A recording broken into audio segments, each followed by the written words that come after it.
Mondal, the glow education সেন্টারের কর্ণধার। আজকে 26শে জানুয়ারি, এই 26শে জানুয়ারি প্রজাতন্ত্র দিবসের উপলক্ষে আমার সমস্ত ছাত্রছাত্রী এবং শিক্ষক শিক্ষিকাকে নিয়ে আজ এই উৎসবে সামিল হয়েছি এবং পদযাত্রার জন্য আমরা পদযাত্রা কমপ্লিট করেছি।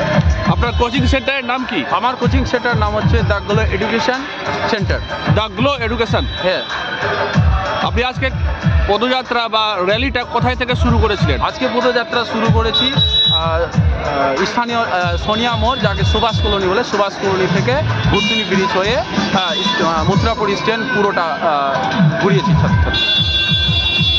আজকের এই র্যালিতে কতজন ছাত্রছাত্রী সামিল হয়েছিল? আজকের এই র্যালিতে 250টিরও বেশি ছাত্রছাত্রী সামিল হয়েছে এবং শিক্ষক শিক্ষিকার সংখ্যা হচ্ছে 6 জন। আপনার কোচিং সেন্টারে মোট কতজন স্টুডেন্ট আছে?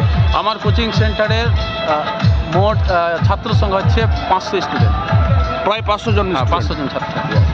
তাহলে আজকে সবাই সামিল হতে পারেনি বিভিন্ন কাজের জন্য? হ্যাঁ, অনেকে আসতে পারেনি। তাছাড়া সামনে মাধ্যমিক পরীক্ষা, এইচএস পরীক্ষা, তো আমি জোর করিনি ছাত্রছাত্রীদের। আচ্ছা, আপনার নাম? আমার নাম ইন্দ্রদেব মণ্ডল। আপনার কোচিং